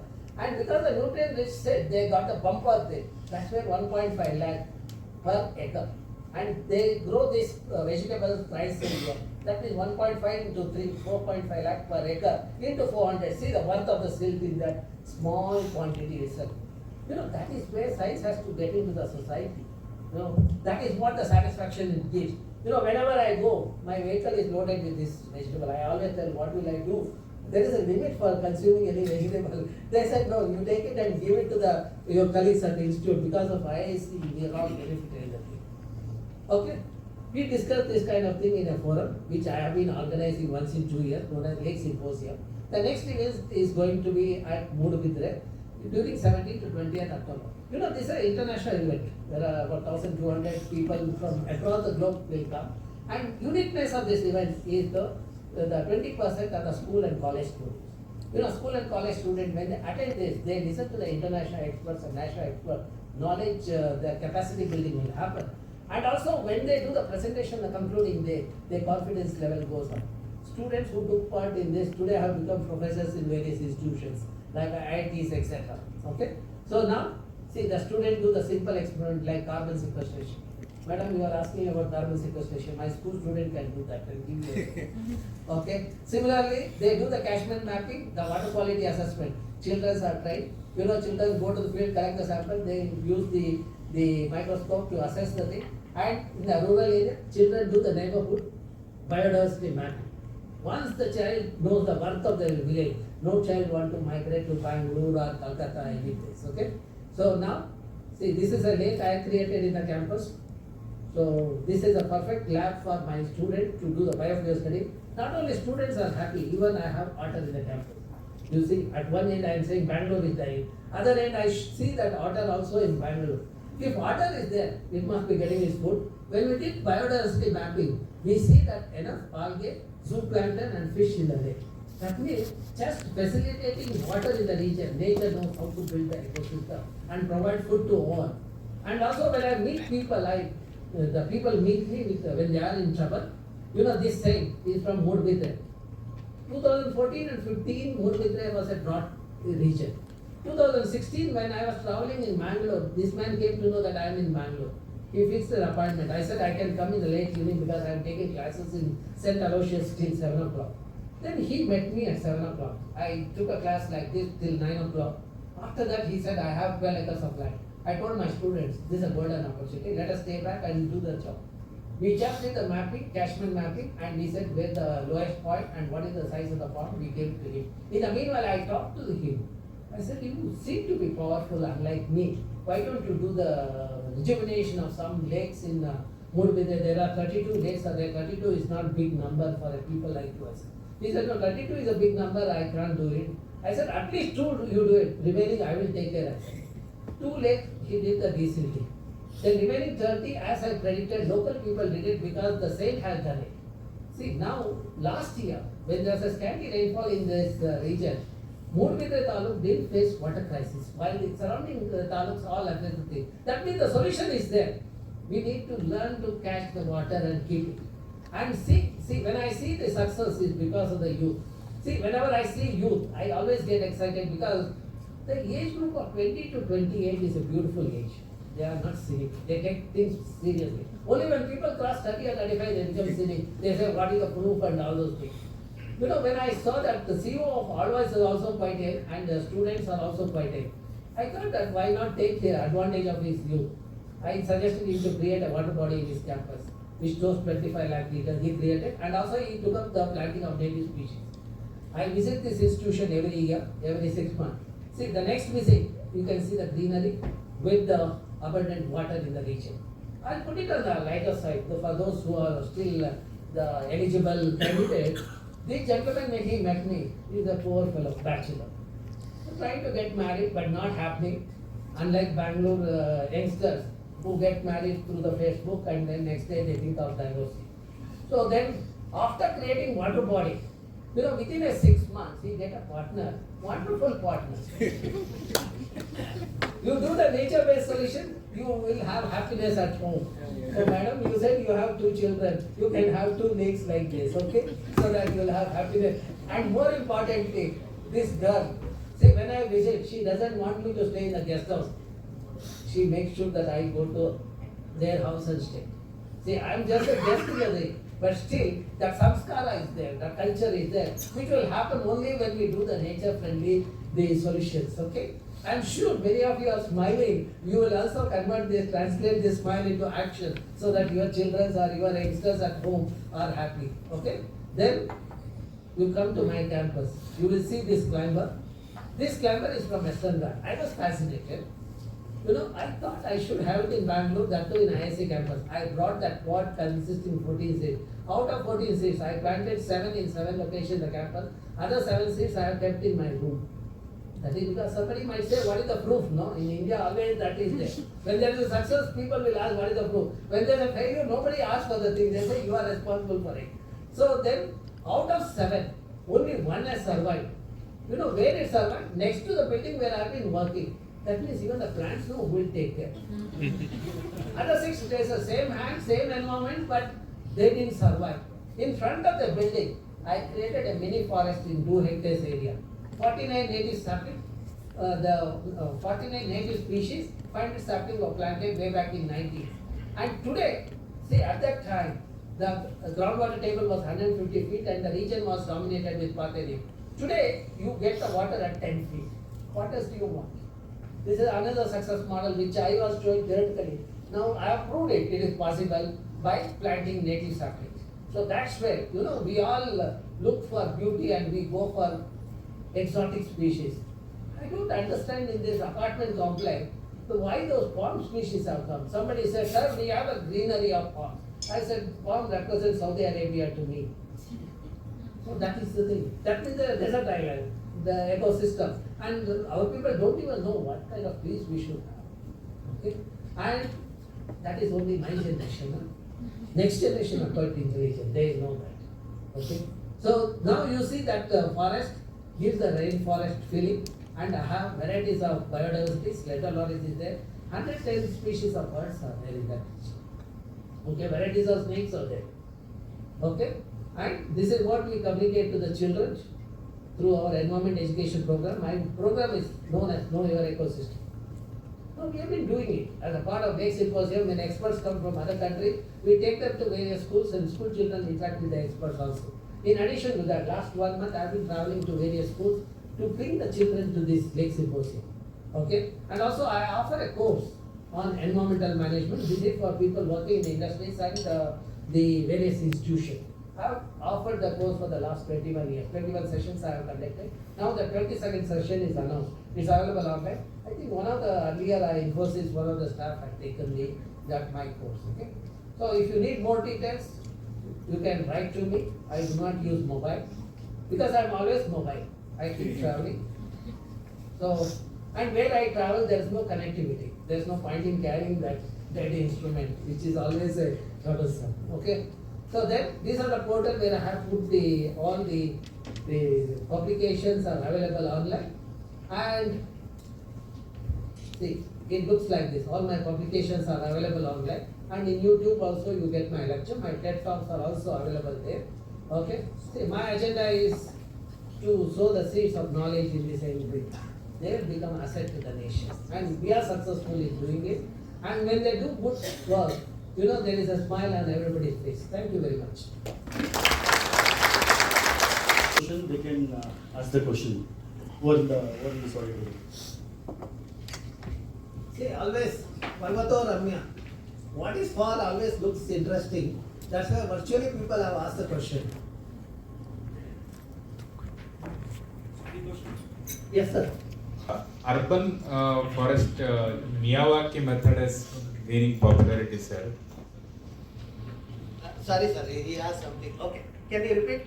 Yeah, the urban forestation, the Miyawaki method is gaining popularity in India. How do you see this? Is it successful, useful for India, or does it require any tweaking for Indian condition? Sir, Miyawaki is not new to the Indians. See, we all grow up in a joint family with 100 children and all those things. Only now, last 2 decades, we have become 4 3-member families. So that way, we practice what we practice at home, we are doing it in our farms also. So that means there is a competition among the plants. When there are 4 children, you see how plumpy those children are compared to the 10 children family. Okay, but anything that's a good initiative, I would say it is the second thing I'll tell you. Along the lake and river, if you do that, it protects the system, prevents encroachment. That is where wherever lake boundaries are there, I said don't spend on the fencing. Instead of that, you have this practice and choose the species which are apt. Do not grow tall, but short one which you can trim it and have a thick this one. That will work. See, plants will do a good job, unlike humans. So this, I have a question. Of the temperature, is it due to the El Nino or it will continue? See, these are all El Nino, La Nino, all those things we keep talking about. What we need to understand is, those happens at some frequency. But what we have done is, because of the increase in the greenhouse gases in the system, what used to happen once in 100 year or 200 cycle, we have made it happening every year. Okay. See, last year there was no water, no rain, we said La Nino. This year we said, oh, lot of water, El Nino. So we keep using the terms as we think is appropriate. But it's not like that. See, if you do the rainfall study, you will see 7 years is above mean and other 7 years is below mean. Look at 100 years rainfall data. There is not much this one. But because of this, the climate change, intensity of rainfall has changed. Intensity of rainfall, rain which was supposed to come for 4 months, comes in 2 days. You will have high intensity rainfall, large quantum of water, there is a large scale mortality, loss of property, etc. That is worrying. That we should stop it. That can be through the, reducing the emission. Second thing is arresting the deforestation through the land restoration, etc. That is where the current, thank you very much, okay. Sir, Yeah. Sir, Vijay here. Sir, there is one question asked by employee virtually by Aruna Newton. She has a question that a recent news report suggests Sundar is going to lose 99,000 trees to mining. What action can citizens take to check the imbalance in nature caused by overdevelopment? When we know the benefits of nature and so do others, how can we participate meaningfully in taking decisions in more holistic manner? Oh, okay. That, about 29,000 acres of land is given for the iron ore mining. Now you see, we have a minister the steel and iron ore minister from Karnataka, the center.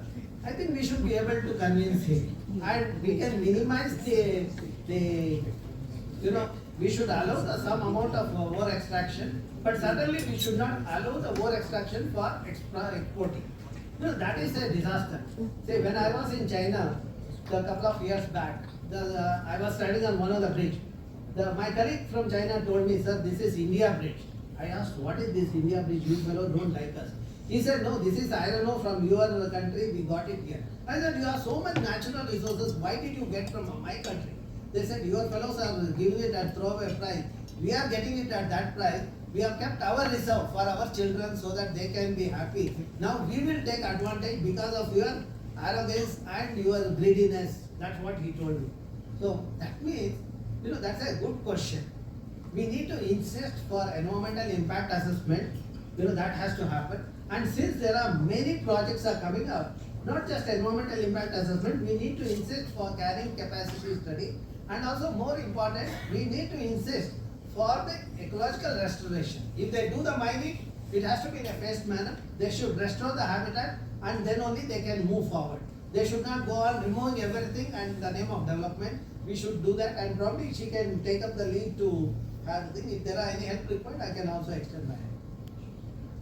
And she has one more follow-up question. Do we have a documented approved specification for lake restoration that can be used by all? Well, that is what we have been doing it. The nature principle is don't allow the contaminant entering the lake and decontaminate the lake if already it is there. See, earlier, if anyone is from Tanjavur belt will know, when people were doing the desilting of the lake and using that silt for agriculture field, they were not using fertilizers so much. Second thing, because of their desilting at regular interval, groundwater recharge used to happen. Because of the groundwater recharge to an extent of 100 TMC, there was no controversy of Kaveri at all. We had a solution there. But when we stopped that, then only we see that this kind of problems are happening. The rejuvenation blueprint essentially means maintain the physical and chemical integrity. That's all. If you maintain that, the lake will survive. Okay. And one more question from Nisha Ate. Are there any NGO NPOs where we can monitor for conservation? There are many NGOs are there. So in Karnataka, some of the NGOs are doing a good job. So, for example, if she is from Bangalore, there is a Ramachandra. They do the Green Sunday program. Wherein every Sunday the greening of the city based on my report. I said for every 7% one tree is there, at least we should have one tree per person. They took it seriously and they started that work. I think they have already planted 1 crore sapling over a period of last 5 years. So that is the one way of doing it. Similarly, there are many NGOs doing a reasonably good job. You can join hands with them and say it's not necessarily you have to join hands, give the financial thing. Even the intellectual this one also is required. Which is missing in an NGO, they can join hands and do it. For example, in Shivamogga, there is an NGO called SARA. They do the restoration of degraded landscape and also the educating the children. So she can, the weekend or a month once, she can go there. So she can automatically required recreation also. When she comes back, she can do the better job at Infosys. Sir, I have a question from my side. So since we have seen that the government authorities and from your side there's a lot of lake rejuvenation projects being done in Jakkur, Amruthalli and all those Rachinelli area, and the government is taking up rejuvenation of Arthur and Bedandur Lake. In India, the major challenge is the sustenance part. Whatever we do the improvement, the sustenance is one of the biggest challenge. To ensure the sustenance, is there any action which is being called out to add that to the Ramsar sites? I understood your question. I tell you, sustenance can happen only with the active participation of the local people. For example, Saraki Lake is a successful model. Why it is a successful model? Local people, they went to the court, they got the evicted all the encroachment and they demanded the government what is required for that. Of course, they kept people like me behind them so that we were advising them. Today it is a successful model. Lake is rejuvenated and encroachment has been removed. Whereas in Bedandur and Vattur Lake, we are still struggling with the removal of encroachment because there is not much support from the local people. There are only bubbles are there, some youngsters have come forward. Had all the people, as in Sarkile happened, we would have succeeded much earlier. Then unfortunate part is our judiciary. They are not doing the job. You know, what is required, they should constitute an independent committee and seek the opinion and then take a decision within a month. Encroachment is known that is going to harm the lake, but they give the stay and they keep on dragging. For example, Vedandur Lake, Ambedkar Colony, for the last 4 years we have been struggling. The judge every time postpones the thing or some kind of thing. There is no time-bound program. Unfortunately, judiciary is important in our the democracy as one of the pillar among the 4 pillars of the democracy. They are not doing the job. I think we have to revitalize the judiciary with the right kind of people. Probably things might happen. I have spoken this in many forums. Being a part of NJD also, I have no hesitation in making this statement. At most, what will happen? They might put me in jail, which is okay. I can stay some days there. I spent a couple of years outside. That's also a good time to stay. Sorry, one thing, sir. Based on the previous question, is there any future plans to add all Bangalore wetlands into Ramsar site so that it will automatically become eco-sensitive zone and the encroachment will be something in 8 Mile? No. See, Vijay, you should not be over ambitious. You know, the thing is, for example, Aganashni, to get a Ramsar tag, it took almost 2.5 decades for us to prove that there are various criteria. You know, criteria 1 is a species-based criteria. Criteria 2 is the economic. You have to have the data to prove that. When you have filled all the lake with your sewage and industry effluent, what criteria it will fulfill with all those exotic fish and exotic weed? There is no diversity in the system. There is no life in the system. As you rightly said, after rejuvenating the lake, see when the rejuvenation started in Vedandur and Vartur, we found 3 taxes of birds from somewhere has come all the way to Bangalore, and they were in the Vartur lake. So there is a hope in the system. But what is required is a documenting the thing.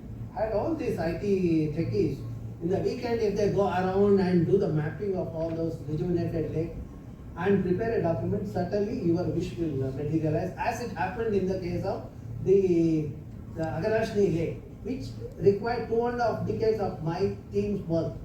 And today I say, because of our work, we got it. And since I am in the Karnataka Wetland Authority, we put 3 more cases, Ranganatittu and Magadi Kere and Ankasamudra. And we were successful because I am in the national committee also. If these fellows send it, I will see that it get approved there. See, I tell you, the tragedy in our system is none of the bureaucrats come prepared for the meeting. You know, when the Wetland Authority was constituted, they said there are no wetlands in Karnataka. Then I noticed what is the problem with that. They were all misinterpreting 2010 and 2017 wetland rule. They were looking at Ramsar site. And every time when they said there are no wetlands, I used to add of Ramsar significance. Then when I went to Delhi, I told them, because of this misinterpretation, we have a problem. Fortunately, I found one Supreme Court rule which says any water body greater than 2.5 hectares is a wetland. I asked the Central Ministry to send a communication to all the states asking for the details. Since I am in the National Wetland Committee, I can exercise my power. And believe it or not, next time when the Karnataka Wetland Authority meeting happened, they said that there are 14,000 wetlands in Bangalore, in Karnataka. From 0, we had come to 14,000. Okay, how 40,000? This is 2.5 hectares. In the meanwhile, we also mapped the wetlands in Karnataka. There are 39,000 wetlands are there. Of course, some are less than 2.5 hectares. Now, out of that, 14,000, there are at least 10 or 12 next the Ramsar. For example, Shanti Sagara Lake in Davangere. Like that, there are this one which are of importance. See, that is where you need to build a database of biodiversity and also the economic importance. Like I showed in the case of the Ramachandra Lake, the worth is 10,500 rupees per day per hectare. Aganashni Lake, look at the kind of the goods and services people get in the form of the fish, fishery products, sand, salt. It amounts to 1 million rupees per hectare per year. And if you add all those things, it comes to billion rupees. I said it is one of the highly productive ecosystem. That's where at every level I was successful in getting a tag as a Ramsar tag. Okay. So anyway, that emphasizes that your talent is required to build the data and so that we can convince the system. And I am sure when you go around on the weekend, you are also relieving yourself of the mental stress and other stress what you will have because of the air conditioned room. So it's a good thing to get this one. Okay. So I would urge you to get into the field and after seeing that document what is prepared for Bangalore, I think it's not difficult if all of you decide to do it. Why there's all the lakes in India you can make it a Ramsar wetland. Yeah. Okay. Now there were a couple of features were there when we were talking about it. See, I'll just take another 5 minutes. This is my website. Okay, wherein all there's a Western Ghats Spatial Decision Support System, Natural Capital Accounting, Bangalore Urban Information System, Bangalore Lake Information System is there. See, if you take Western Ghats Spatial Decision Support System, you can visualize the entire Western Ghats at a grid level or village level. Okay. Now suppose if you want your particular district, okay, choose the state. Let me choose Karnataka because many of you I heard talking in Kannada. Okay, district you can choose who. See, you got this one. The villages, eco-sensitive 1, dark green is 2, light green is 3. Then you can choose Taluk because Markera had landslides. I am choosing that. Then look at the village. And if you click on that, you get all the details, why it is eco-sensitive. It is like your CGPA. Okay. Each subject, what is your score? And all the data, what I have used for developing this, we have put it online. Okay. Now from here, like me, if you want to come to Bangalore, you click on Bangalore, you get Bangalore Urban Information System. You get all the details of Bangalore. The trees in Bangalore, lakes in Bangalore, water scarcity, etc. From there, if you want to Bangalore Lake Information System, you click on that. You can get the, valley wise, okay, all the valleys are there. Okay, if you want a particular lake, you can choose the lake. Okay, you can get the details associated with that. Similarly, encroachment and other details you can get. Then after that, if you are interested in what is the worth of the resources we have in Karnataka, we can go to Natural Capital Accounting. This is a project which was supported by United Nations. See, when you do this kind of work, ecosystem accounting, I had done for 2 districts in Karnataka. Since that publication was available online, United Nations saw the publication which was available online. They approached me. They asked me whether I can do for 10 districts in Karnataka in 2019. And they had developed the protocol. The protocol what they have developed for accounting was same as what I had used for that 2 districts in Karnataka. Then I signed the contract, but unfortunately there was the COVID happened. But COVID helped me. Had the COVID not there, this project I wouldn't have successfully put. Because the COVID, I was not traveling, and myself, my student, we were in the lab all the time. And not just 10 districts, we did for entire Karnataka, all the 30 districts, and you get the district wise, what is the worth of the forest and the water body in this one. And when I presented this in the United Nations Forum, I said, this is for the Karnataka, they were surprised. They always thought that India means some backward country and we fellows will sit in the back bench and all. And none of the countries had prepared this kind of thing at the federal level, at the state level. It was only the India. And they asked, how did it happen in India? I said, youth have that talent. Only thing is, my job is to see that youth and catch them in and make them to work. That's what, if we do it, we can do it in the same, 12 months project, we did it for 30 districts. And that's where, when I asked one of my students to put it online, within a month he just put it online. So the talent is not missing in our country. Only thing is, we need to motivate them and train them so that we can take the talent for the nation building, okay? So that is what is the thing. You can go through all this website. It gives you the details and you can write to me at various places. My emails are also there in the website, okay? Okay, from this side, any questions? Actually, 2 questions to you. One is actually now people are converting the grassland. People are planting a lot of trees to the grassland. So do you think converting a grassland to a forest, is it actually giving a positive result to the environment? Is it ecologically balancing? See, one is each ecosystem has its function to do. We should understand. Grassland is also equally important in terms of groundwater recharge and also important in sustaining the taxa like tiger. For example, tiger to survive, you need 70 herbivore. To sustain 70 herbivore, you need 2 square kilometers of grassland. If you convert that grassland into the tree land, you may not have grasses. That to the tree land of monoculture plantation of acacia, rubber, etc. You will not see any life under. Then suddenly it creates the problem, the human-animal conflict in the region. That is where grasslands are there. That is the ecosystem. We need to respect that. Our love for trees is there, but at the same time, we should not go on planting everywhere. We should make sure that where it has to be planted, that's where we have agroclimatic or phytogeographic regions are there. Based on the geography and the location, you have the specific plants and the ecosystems are there. We need to respect Mother Nature. It happens. When mother prefers to wear particular saree, we should allow her to do that. Sir, one more question. Actually, now lot of trees, lot of trees which is actually earlier it was an exotic plant which was actually naturalized to our climatic conditions. So, do you think is it good to retain the trees or do we have to? No, I am a strong believer of native species. If you want to be healthy and happy, native species has to be there. With these exotic species, what did happen? We got the exotic products. That is and such problem.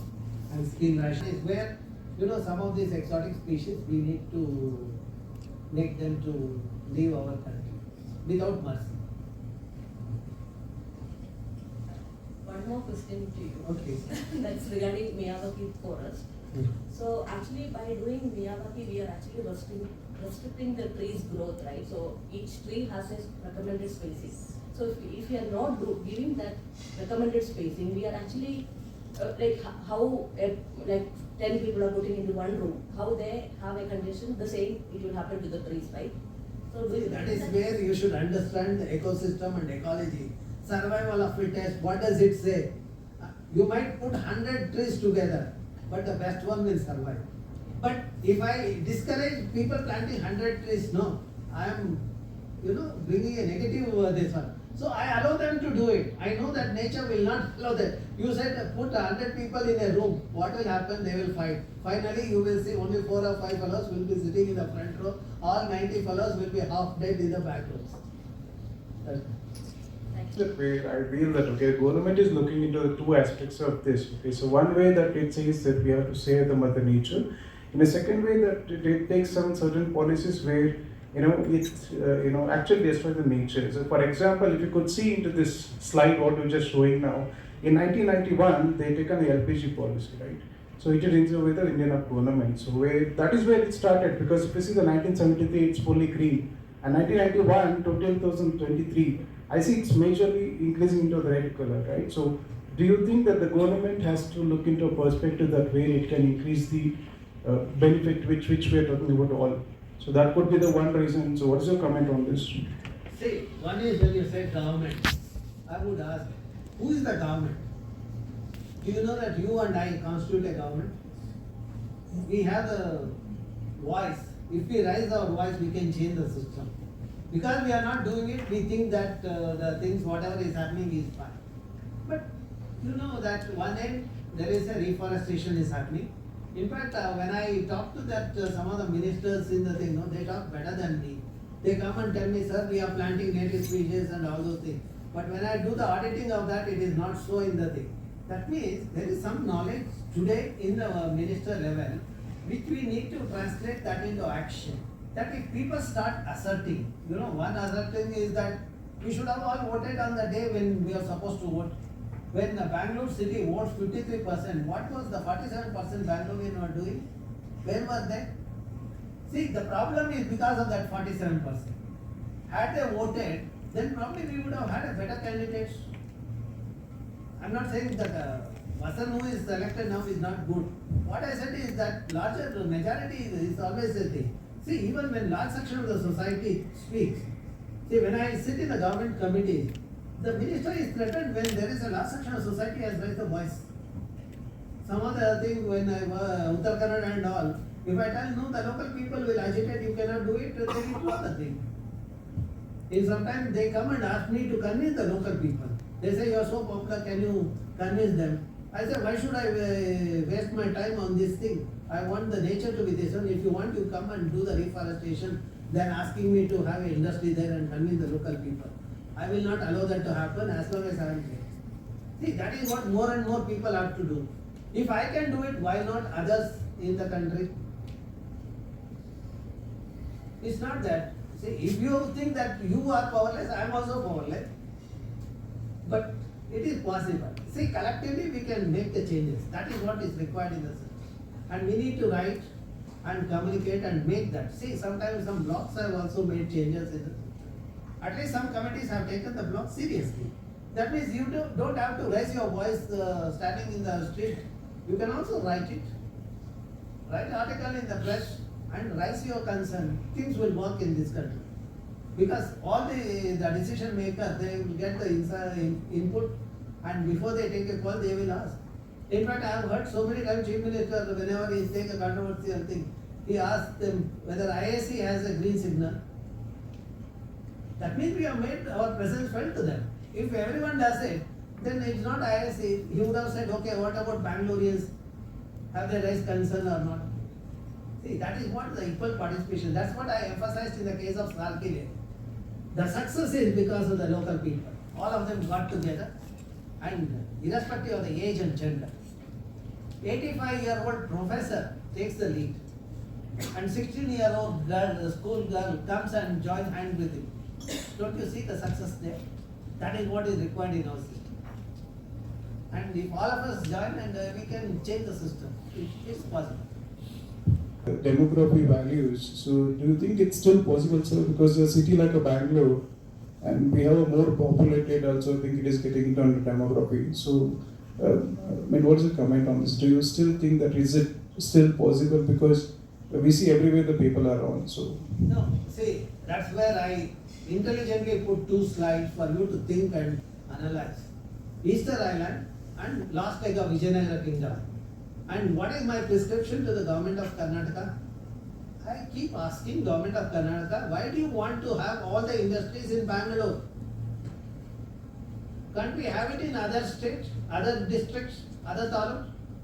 See, you improve the connectivity. Okay, for example, between Tanjavur, Kumbakonam and Tiruvallur, triangular towns are there. Youth from the village come and work in the town, they go back to the village. In the process, towns are not densified. And since the villagers, the youth are there in the village, 5 days they work in industry, other 2 days they do the farming. That is a model to be replicated in Karnataka and other part of the India. That is called cluster-based development. Mahatma Gandhi talked about Surajya. What does Surajya mean? Giving the education and job at your doorstep. Don't allow the youth to migrate. Then that your village becomes prosperous. If every youth feel for their village, then they can make the village a taluk, the prosperous. That's what PICE in Karnataka did. PICE are the bankers. They took education institution and industries in Manipur. Today that is one of the prosperous towns in the entire country. If they have done it, why not others? I would say Infosys can also make a ring. We should stop diversifying more in Bangalore and spread in other the cities. Where intelligent kids are there, we should identify those the cluster and have the units in those places. Then that youth, when they get a job, the farming also will happen. Today in Karnataka, what has happened? Youth are in city, but the farming is failing there. Elderly couple are there, they are unable to do the farming. Had these youth are there at home, they would have worked, and the industry are close by, they would have worked during weekdays in the industry, and 2 days they would have done the farm. More importantly, they would have supported their elders. But now it is not happening. See, that is the growth we should look for, and we should push the government to do that. And my prescription is decongest Bangalore and shift major installations out of Bangalore. I have identified some of the industries to be shifted out of Bangalore without mercy.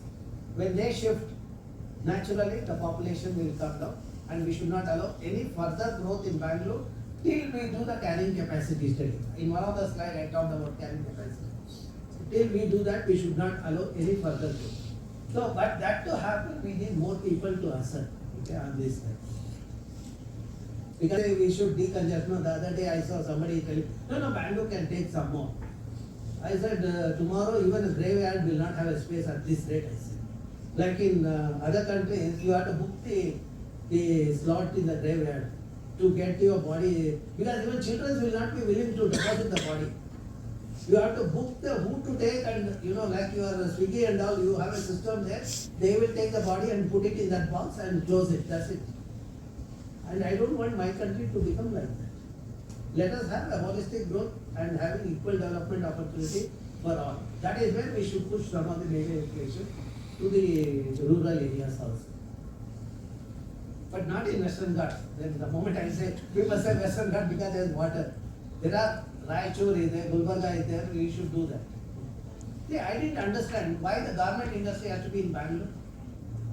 The cotton is grown there, getting raw material to Bangalore, and then all those girls come and they get abused in the bus and in the garment industry. Instead of that, we should have set up the garment industry in those the towns. See, that is where we need leaders with vision. But what we have today is leader with vision to root natural resources. Okay. Planting is said to be bad for nature, is it so? Well, I just now said, all this exotic thing, we should throw it out. See, what has happened in Kolar or any drier district, unfortunately those are the species that thrive there. There already water stress is there. These roots, they are tap roots. They went on searching for water, they went deeper and deeper and they extracted the water. That's why the groundwater table, which was 800 feet in Kolar couple of years back, today with this acacia and eucalyptus, it has gone to 1,800 feet. And some of the places, we have fluoride contamination. That is because when you go deeper for the groundwater, natural geological strata has those trace elements. That means we are collecting the water which has a trace element. That's why the fluoride contamination is higher in Kolar. See, that is where we should understand what is beautiful, not necessarily good for the country. We should be careful on that, choose the choice of the exotic species. So we can keep them in the pot, not on the land.